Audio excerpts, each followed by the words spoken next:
Lá estamos por aqui e de volta, né? Mais uma edição do nosso Hoje Pode, trazendo sempre aquelas discussões necessárias, importantes na nossa bancada e com figuras de excelência. Nós aqui, o nosso critério é escolher através tanto da relevância dessas pessoas, quanto do que elas trazem para a discussão pública, a discussão social. Enfim, tenho certeza que você vai gostar de quem nós trouxemos hoje. Mas antes disso, eu quero agradecer a sua participação por estar compartilhando os nossos conteúdos que vão ao ar tanto aqui na TV, no canal 18.1, quanto também na internet. Muito obrigada pela sua audiência, pela sua companhia de sempre. Hoje pode ter feito muito sucesso. Essa já é a nossa 23ª edição, viu? E a aceitação tem sido muito interessante. Eu quero agradecer demais a você que nos acompanha toda semana aqui nas quintas-feiras, na Rede Ita e no nosso canal Jornalismo Ita.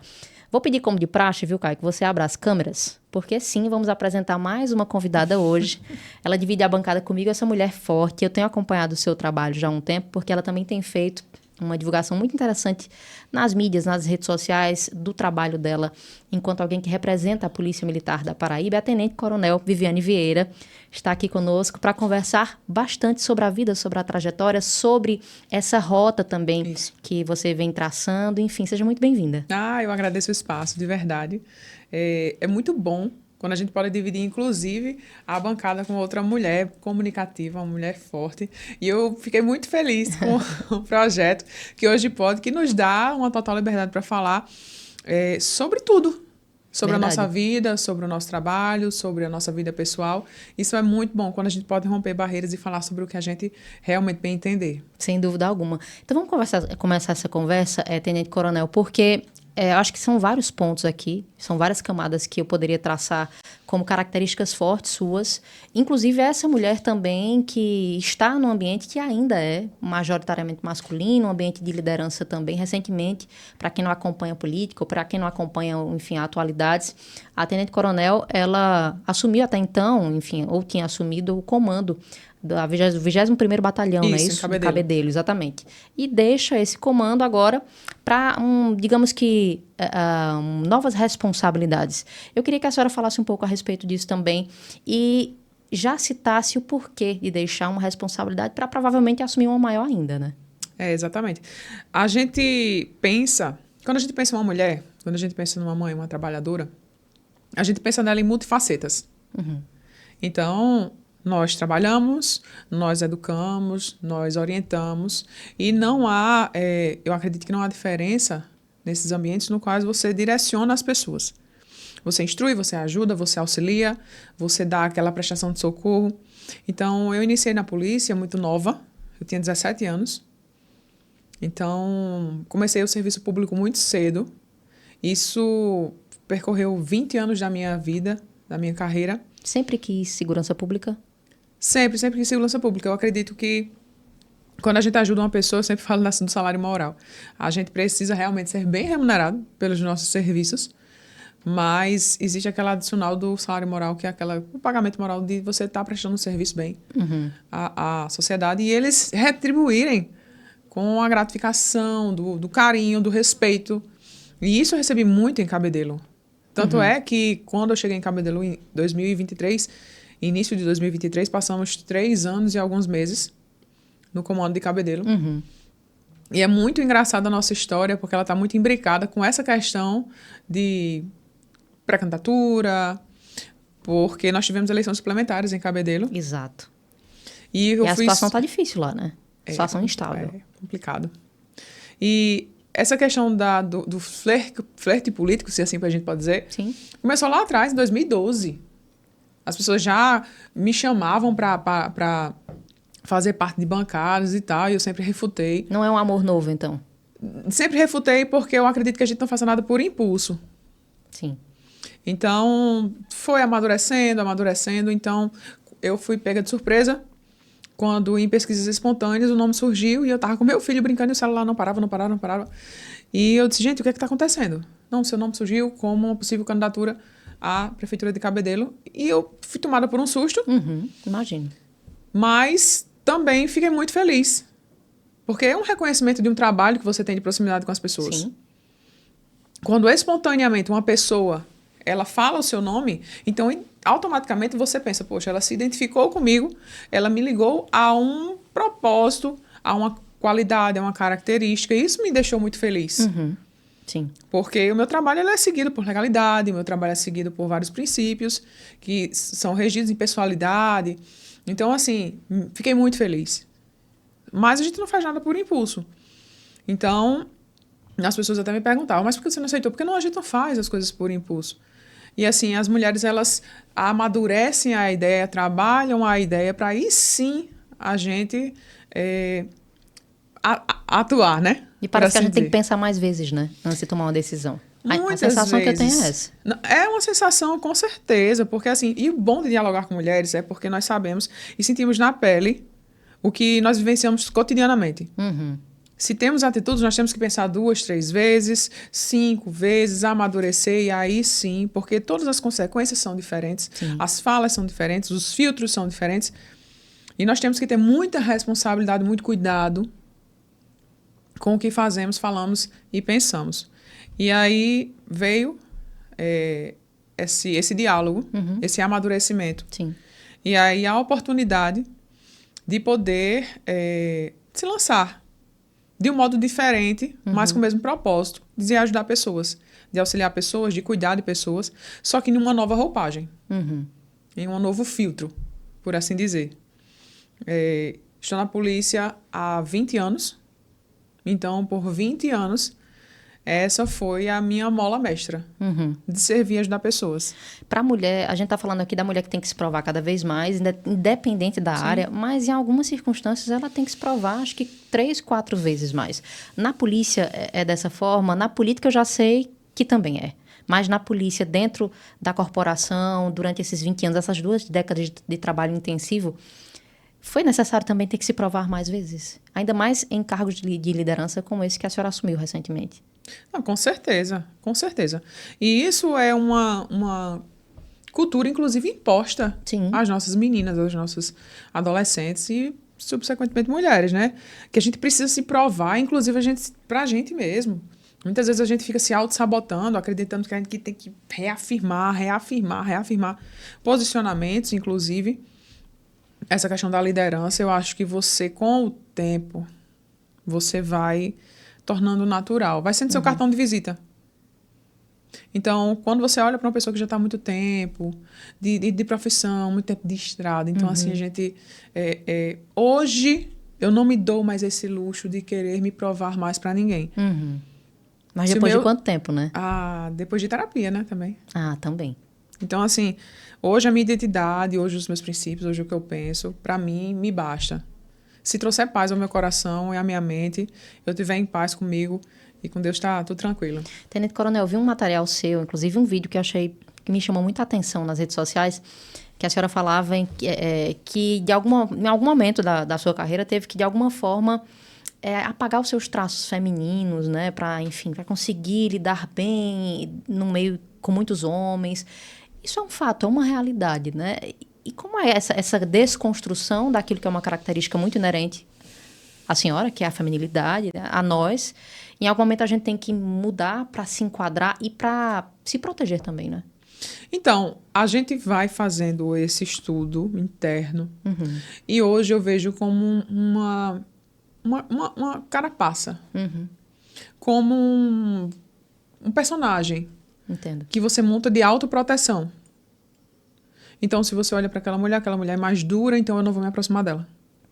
Eu não vou nem pensar em constrangê-la, em ter algum tipo de atitude. Então, assim, eu acredito que por muitas vezes a gente monta esse personagem para que a gente possa se proteger. Uma fala mais firme. Hoje isso faz parte da minha personalidade, então... A questão de falas firmes, de posicionamentos firmes, mas sem perder a nossa feminilidade. Sim. Então, eu acredito que eu ser mulher, eu me orgulho muito de ser mulher. Sim. Então, eu não preciso me colocar em outras caixas, em outros moldes, para que eu possa atender expectativas alheias. Se eu estiver bem comigo mesmo e meu posicionamento foi esse, eu vou fazer valer minha palavra. Eu fico muito feliz com tudo que vem acontecendo do movimento de mulheres. De posicionamentos, de falas, de pautas levantadas por mulheres, de segurança para elas.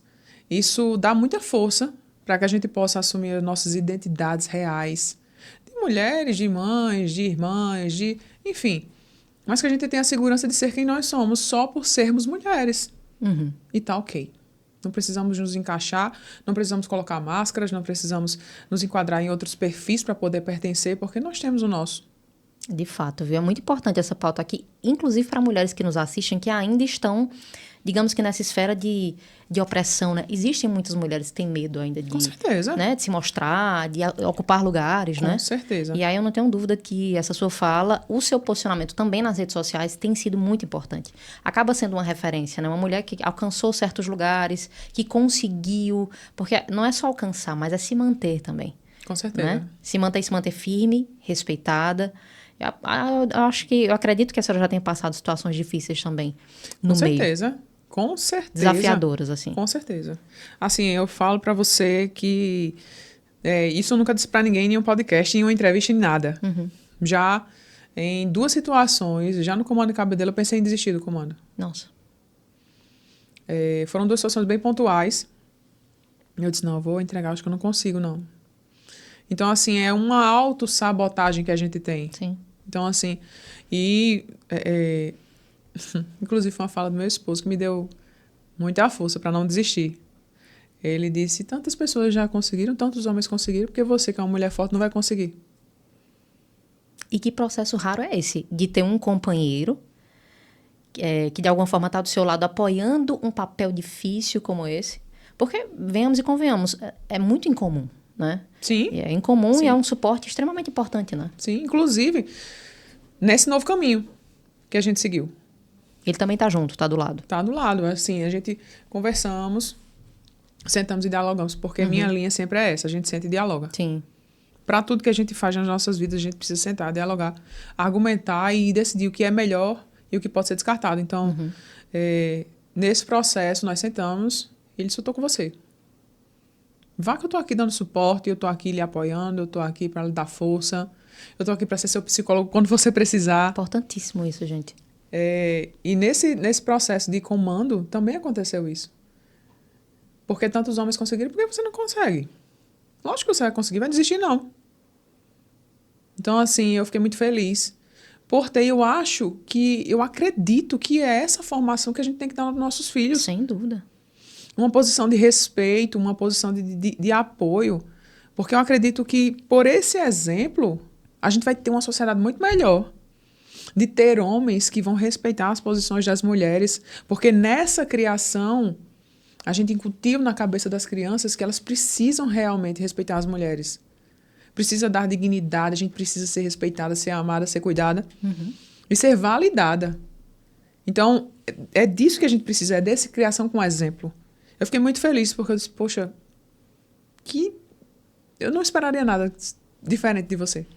Incrível isso. E olha que contraponto importante, porque nós vivemos um momento muito difícil em termos de violência contra o gênero, né? É inegável, os números eles crescem, aparecem, as realidades elas são muito difíceis. E o contraponto de ter uma mulher na polícia, num comando, como a senhora estava, um esposo que apoia e que te faz, além de tudo, não desistir. Em outras circunstâncias, ele poderia ter acolhido, né? Não, eu tô aqui, desista e talvez seja melhor. E o contraponto maior é que, do contrário, há, por exemplo, representantes dentro da própria polícia que estão tirando a vida de suas esposas. Exatamente. É um contraponto muito grande. Inclusive, uma fala que ele disse para mim, é que disse, olha, não desista, porque existem outras pessoas que se inspiram na sua história.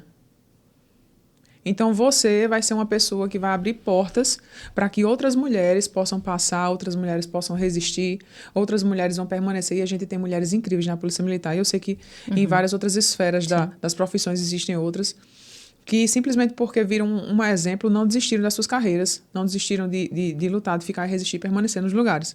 Então, para mim, isso foi muito importante, esse apoio. Porque partiu dentro da minha casa... E dele dizer, não, você pode ser um expoente, não falando como soberba, mas como ponto de referência. Sim. Você pode ser um ponto de apoio para uma menina que está, poxa, eu estou aqui, então se ela não desistir, eu posso estar lá do lado dela. E você também ser esse ponto de apoio para quando uma mulher chegar para você, você diga, não desista não. Eu estou aqui com você. É a sororidade na sua mais pura definição. Você segurar a mulher na mão dela e dizer, não desista não, estou aqui com você. Vamos comigo, vou deixar você segura, vou deixar você protegida. Para mim isso foi fantástico. Isso caminha comigo todos os dias. Para que eu possa realmente ter força de inclusive, lutar por outras mulheres, defender outras mulheres. Sim. Porque isso é uma ideia, isso é algo como cidadã eu levo para minha vida. Perfeito, perfeito. A pontuação perfeita. No momento que a gente vive, essa discussão seria inevitável aqui, né? Com certeza. Falando em segurança pública também, é importante a gente tratar do momento atual da própria Cabedelo, né? Um momento instável, já estamos aí, terceiro prefeito que assume, depois de operações, enfim, que acabam desmontando esquemas com facções criminosas. E eu percebo, sempre percebi no seu trabalho, uma postura muito incisiva, não só de combater, mas de denunciar mesmo, de dar cara. Vídeos que eu já assisti, a senhora comentando e falando dos esquemas das facções em Cabedelo. E aí, claro, seria até meio lógico perguntar de onde vem essa coragem, mas ao mesmo tempo eu queria entender se nesse momento a sua saída de Cabedelo também é uma estratégia para ajudar de outra forma a combater essa instabilidade de segurança na cidade. Então, eu sou mulher, né? Então a coragem ela me encontra. Nossa. O que a gente pode falar sobre essa situação? Eu fiquei muito feliz, como eu digo a você, que o nome espontaneamente surgiu. Uhum. Então eu fiquei muito feliz, porque é a semeadura de um trabalho contínuo, ano a ano, dia a dia, de apoio à comunidade. Inclusive, eu vou abrir para você, de auxílios que a gente nem podia falar para as pessoas, muitas vezes, de um apoio, de uma conversa, de um conselho, de ir na casa de alguém conversar, escutar a pessoa, saber dos problemas dela. Porque eu acredito que segurança pública não é só você chegar, aprender e fazer, é você escutar a comunidade. Sem dúvida. É você entender por que uma mãe está passando por aquilo, é você saber por que uma mulher está passando por aquilo, é entender uma estrutura familiar, ajudar alguém. Então, a escuta é muito importante. Então, você parar um momento, parar numa rua e conversar com uma pessoa que está, como a gente fala, corriqueiramente, numa bodega, para parar, sentar e dizer, tem um cafezinho aí para mim? Senta aqui, vem cá, tem uma aguinha aí para mim? Não, aqui, e aí, como é que o senhor tá? Você tá bem? Tá tudo bem? E aqui, tá tranquilo? Tá, rapaz? E começar uma conversa, isso é muito bom. Então, assim, eu acredito que eu estabeleci esse contato com o pessoal de Cabedelo, que é uma cidade linda. É uma cidade que precisa de um carinho muito grande. Sim. De uma maturidade política para aquele lugar. Mas, olha, Cabedelo é uma cidade extraordinária, com potencial gigantesco. Cabedelo é a única cidade portuária que nós temos na Paraíba. Então, ela tem um potencial muito grande. Eu tenho só esperanças para o povo de Cabedelo. Eu acredito muito naquele povo, porque é um povo aguerrido, é um povo trabalhador. É um povo que não pode ser definido por práticas. São pessoas que acordam todos os dias, bem cedinho, saem das suas casas, vão estudar, vão trabalhar. E elas precisam ficar seguras, elas precisam se sentir respeitadas, elas precisam se sentir dignas. Então, eu tive muito prazer de trabalhar em Cabedelo. Foram 3 anos de elo que eu tive com as pessoas lá naquela cidade. E eu me orgulho muito por ter esse nome espontaneamente dito porque isso mostra que, poxa, vale a pena você trabalhar com legalidade, lealdade das pessoas. A senhora entende esse seu nome surgir espontaneamente como uma espécie de grito de socorro das pessoas? Então, esse flerte com a campanha, com a candidatura, surgiu baseado nisso. Eu fui chamada para uma conversa baseado nisso. O porquê? Vamos entender o porquê? Então, é como se o pessoal dissesse, olha, vá, que eu tô aqui com você. E eu me senti abraçada por isso. Claro. E eu olhei e disse, poxa, se eu sirvo dentro de um local e, poxa, existe uma nova roupagem que a gente pode utilizar, por que não? Nós temos o maior número do eleitorado são mulheres, são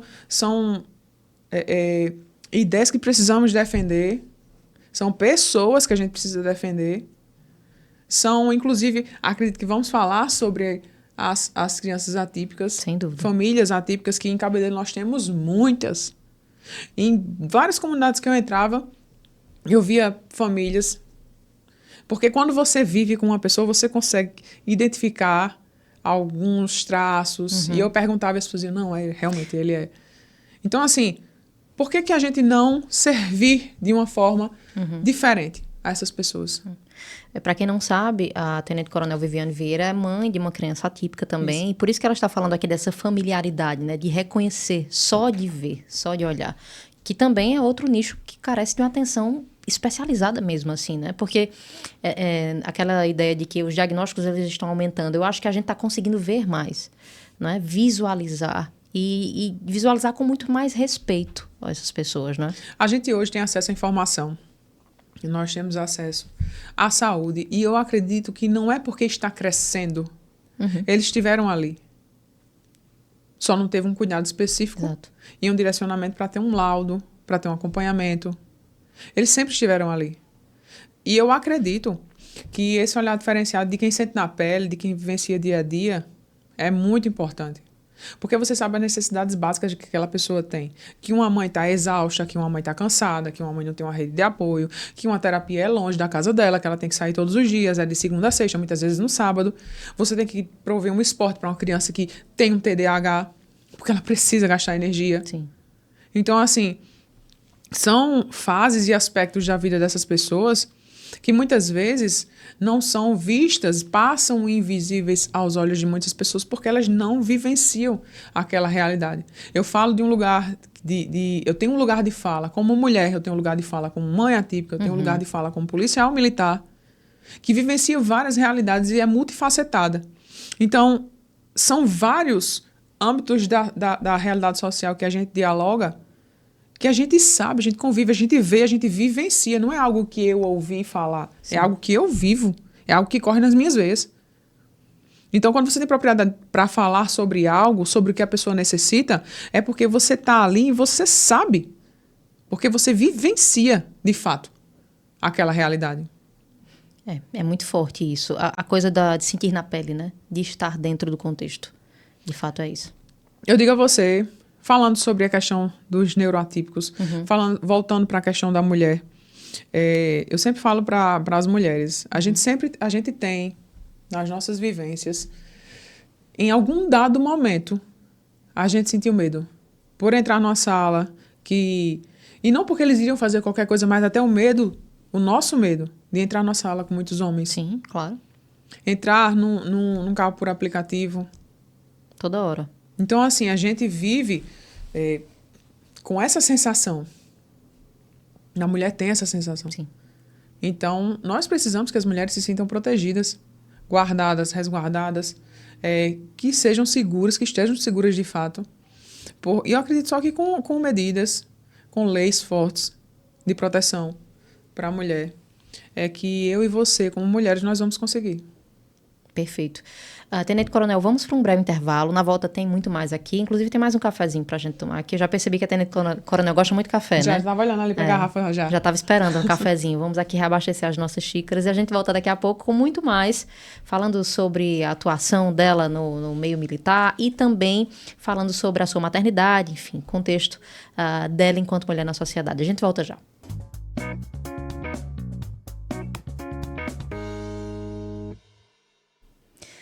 De volta para essa conversa aqui com a Tenente Coronel Viviane Vieira, ela que é uma representante não apenas da Polícia Militar, né, mas a representante das mulheres que lutam por um lugar, por um espaço. Isso é muito importante, a gente falava isso aqui no primeiro bloco. Você que não acompanhou, está nos acompanhando agora pela TV, vai lá no canal do YouTube, você pode acompanhar o primeiro bloco inteiro e ver um pouco mais de toda essa história, todo esse quadro de vida tão importante. Eu sempre falo que eu gosto de trazer para essa bancada aqui, eu sempre seleciono, Tenente Coronel, pessoas que não apenas agreguem no debate, da conversa aqui da bancada, mas que também tenham nas suas práticas, na vida, no dia a dia, uma história, uma vivência para contar de forma muito consistente. E eu percebi isso desde que eu comecei a acompanhar o seu trabalho. E eu disse, eu tenho que trazê-la porque eu acho que muitas mulheres precisam ouvi-la e muitos homens também, né, que ainda talvez desacreditem desse espaço que nós estamos conquistando com muita dificuldade, né? Muita força. A gente falava agora há pouco no bloco anterior sobre a sua maternidade, né? E o quanto isso é representativo, o quanto isso afeta positivamente o seu trabalho, porque o seu olhar é mais sensível.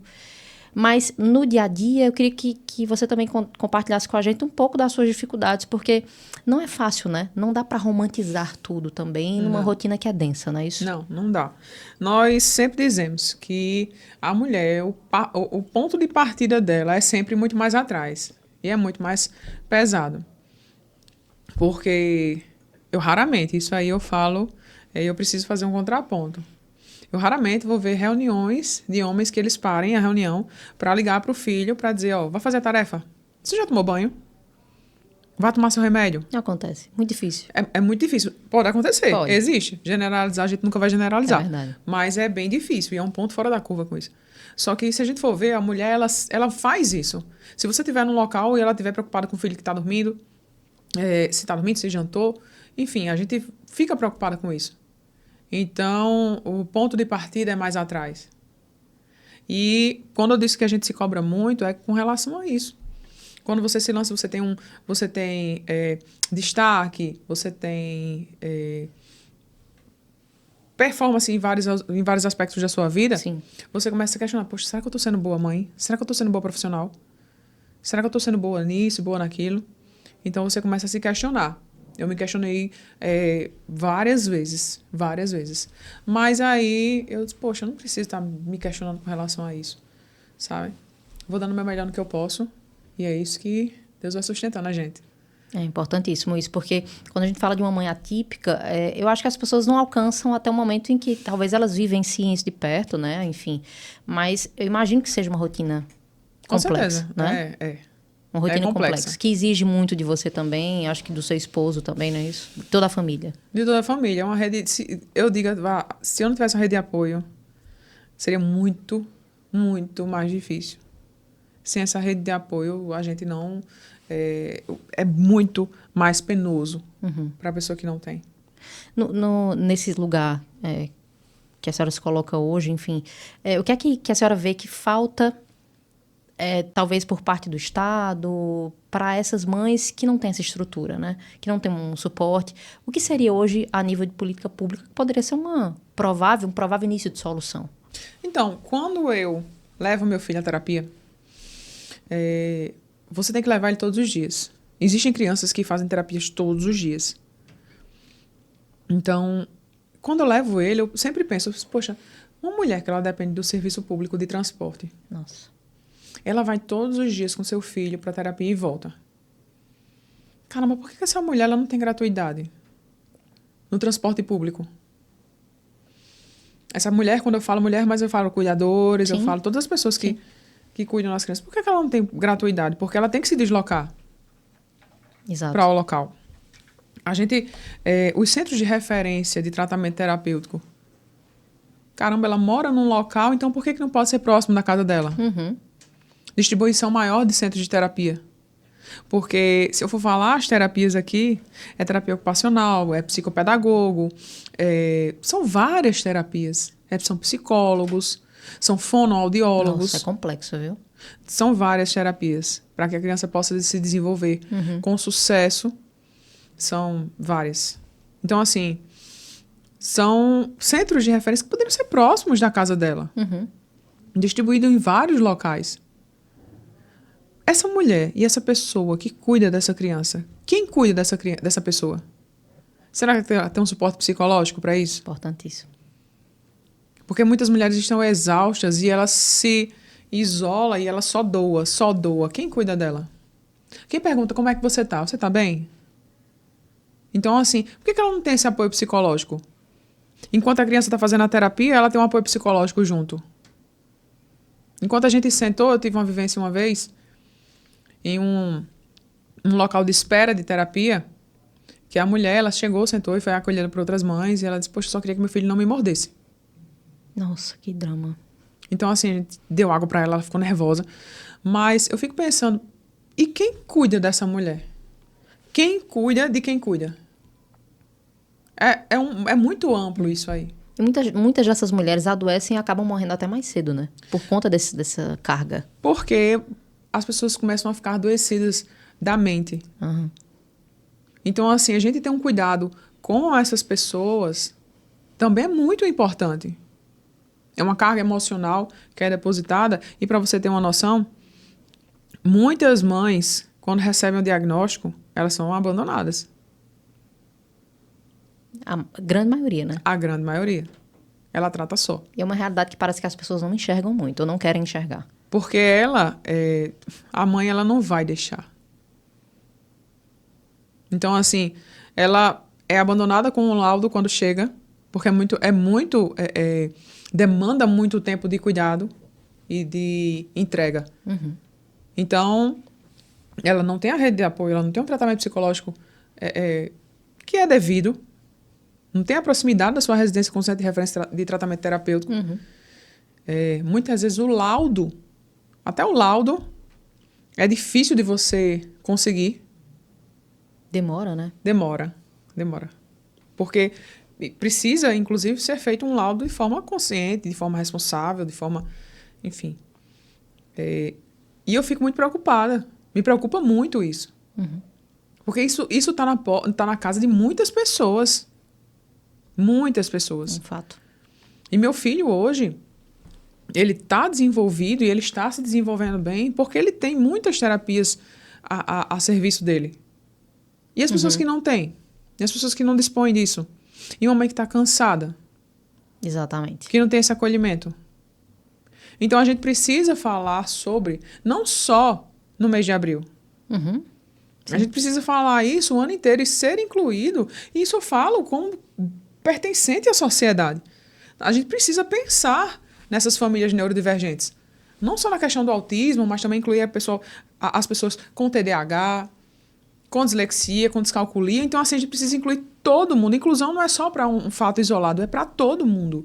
É para a gente possa realmente tratar essas pessoas que elas se sintam parte realmente da sociedade, pertencentes à sociedade, que elas se sintam acolhidas. O importante é isso, começar não romantizando, né? Porque a senhora acabou de falar da questão do laudo, que além de teoricamente ser um processo demorado, difícil de conseguir, mas quando se recebe também um laudo, às vezes uma demora, né? Para algumas famílias precisam de um tempo para aceitação. No seu caso, enfim, fique muito à vontade para falar sobre isso. Como é que foi esse primeiro contato com esse laudo, teoricamente, assim, na prática?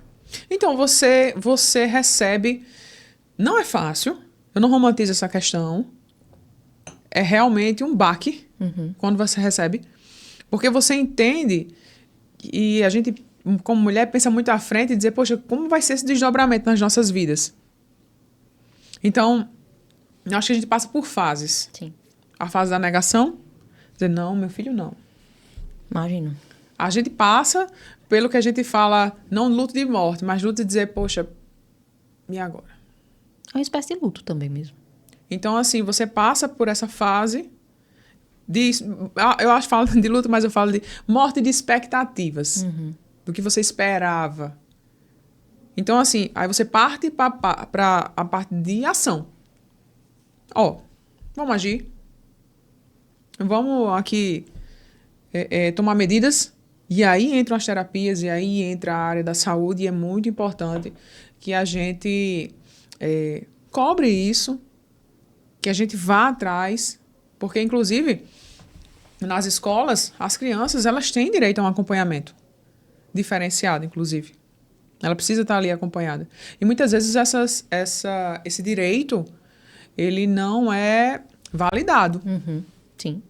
Ele não é concedido para as crianças neurodivergentes. E isso é lei. Elas precisam de acompanhamento especializado dentro da sala de aula. Mas vamos fazer escolas separadas. Não é separando que a gente inclui. Não é assim, né? A inclusão não funciona dessa forma. A inclusão não é separando. É incluindo de fato. É você trazendo para junto. Inclusive, para que as outras pessoas, que a gente chama das típicas, elas possam tratar essa realidade como natural. Naturalidade. Você conviver com algo que é diferente do seu. O Brasil, ele é feito por pessoas... eu acho o Brasil muito lindo, porque nós temos várias diferenças. Nós convivemos com as diferenças. Então, a gente precisa normalizar as diferenças e tratá-las como corriqueiras. Inclusive dos neurodivergentes. Importantíssimo isso. E aqui no Hoje Pode, como já é uma proposta que as pessoas conhecem, quem nos assiste já sabe que a gente fala sobre tudo, né? É um serviço importante falar sobre isso para as mães que estão nos assistindo, que às vezes nem têm noção de que tem esse direito também. Sim. Né? A falta de informação, ela afasta as pessoas dos seus direitos, né? Exatamente. Por isso que é importante que nós falemos sobre isso aqui, e tocar nesse assunto é fundamental, sem dúvida alguma. Mas, Tenente Coronel, eu queria aproveitar, inclusive, antes de finalizar, né? A gente tem ainda alguns minutos pela frente, e não perder essa deixa também, voltar para a questão da segurança pública. A gente falava agora há pouco no bloco anterior sobre a situação de Cabedelo. Cabedelo não é uma cidade que vive uma situação única, não é uma situação pontual. Outros municípios, inclusive da própria Paraíba, também passam por esse clima de temor, de medo, né? A atuação das organizações criminosas, das facções criminosas.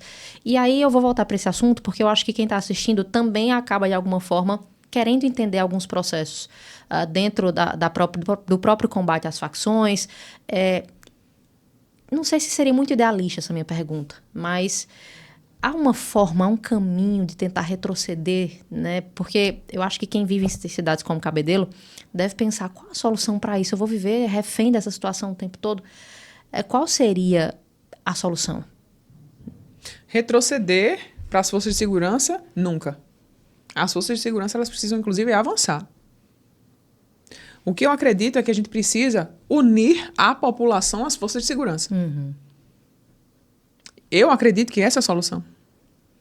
A união entre forças de segurança e população é uma somatória que dá certo. A população tomando para si dizer, poxa, vai me defender. Então, a gente precisa viabilizar, inclusive, denúncias. De forma prática, né? De forma prática. Trazer à luz o nome das pessoas que têm essas práticas criminosas e delituosas, para que a gente possa nomear as pessoas e aí sim, com as forças de segurança, dando realmente segurança às pessoas, a gente avançar, retroceder nunca.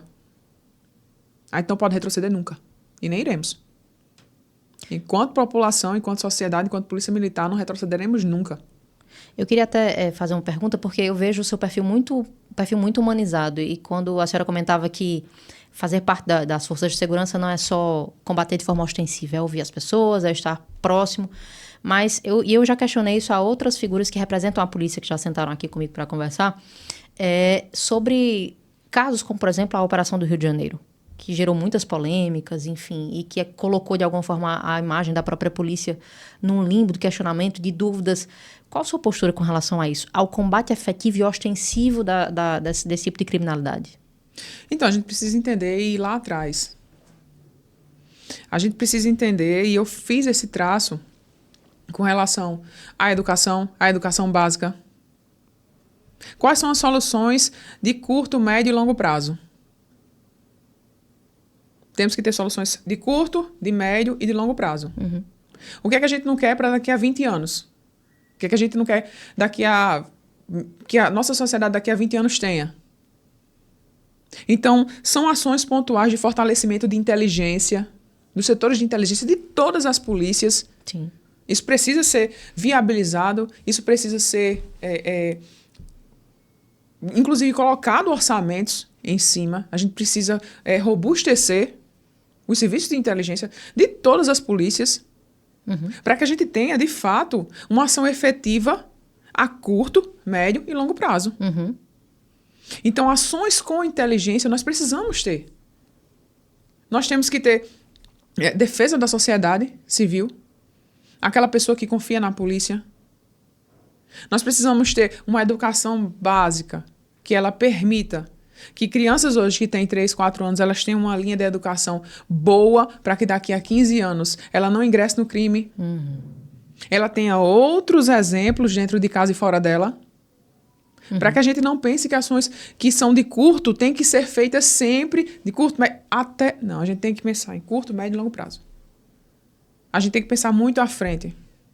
Agir em todas essas frentes. Temos que agir em todas as frentes. A gente tem que ver, Cabedelo, essa situação como um corpo adoecido. Uhum. Como a gente trata um corpo adoecido? São doses homeopáticas de remédio que você dá à pessoa. Mas e aí, se a gente tiver um corpo muito adoecido? O tratamento é intensivo. O tratamento é de choque. Então, a gente precisa, num corpo muito adoecido, ter ações emergenciais. Uhum. Então, é como eu digo, são ações de curto prazo. O que é que você tem que fazer? Para um corpo adoecido. Um tratamento efetivo e rápido. Rápido. A gente precisa entender onde está o problema e sanar de vez. A gente precisa que essas práticas não se perpetuem. Uhum. Então, se precisar começar do zero, tem que se começar do zero. Uma estrutura, uma casa boa, ela não se baseia no terreno arenoso. Verdade. Ela precisa de uma estrutura boa para que a gente possa subir as estruturas e a casa ela se manter sólida e firme. Se a gente não tem uma base boa, uma estrutura boa e ela for feita em terreno arenoso, ela vai ceder. Então você derruba a casa e começa numa base sólida. Tem como fazer essa renovação? Com certeza. Eu não vivo desesperançosa. Eu vivo de esperança. Quem vive desesperançoso não tem ideias, não tem coragem, inclusive de mudança. E a gente não pode, em nenhum momento, desacreditar que vai ter um futuro melhor. Inclusive, é importante até que a senhora fale sobre isso, porque há um trabalho que eu acredito, e aqui é a minha visão de jornalista, Sim. que talvez seja que tem que ser feito para que as pessoas confiem ainda mais nas forças de segurança. Com certeza. Né? Há um trabalho nesse sentido também. Com certeza. A gente precisa fazer uma reflexão, e eu gosto do senso crítico, porque você olha pessoas e não onde elas estão. Você vê a pessoa. Eu me identifico com a pessoa, eu gosto do discurso dela, eu gosto das ideias dela, eu gosto das pautas que ela levanta, então eu me identifico com ela.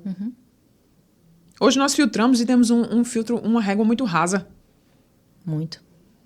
A gente se pauta por réguas muito rasas. Então, se a gente desenvolve um senso crítico com as pessoas, você olha para ela e diz, essas pautas são boas, essas ideias são boas, me identifico. Vou dar um crédito.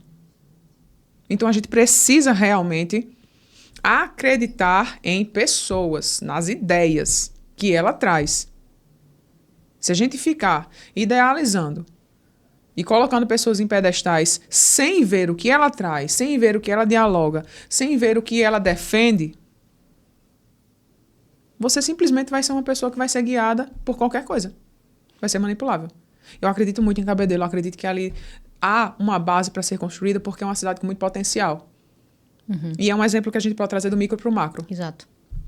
Eu ouvindo, né, a senhora, como eu disse, eu já acompanhei seu trabalho, me dá a impressão, assim, de forma muito intensa, de que a senhora sempre esteve preparada para trabalhar no combate à criminalidade, para atuar nas forças de segurança, e me parece estar muito preparada para o debate público também, porque eu acredito que a senhora imagine que as eleições esse ano, por todo o contexto social que nós vivemos, será um processo difícil.